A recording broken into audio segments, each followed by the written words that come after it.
Beatriz, você está dormindo e está roncando. Eu vou lá pertinho para você ver que o ronco é normal e a gente tem que aceitar isso.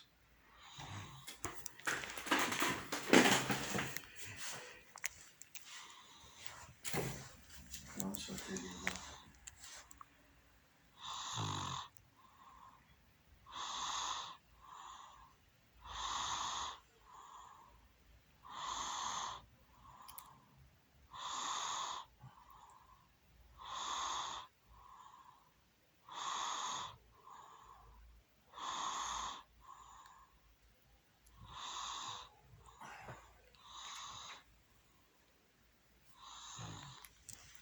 Olha, eu tô longe. Tá ouvindo o seu ronco? Que eu vou fazer o quê?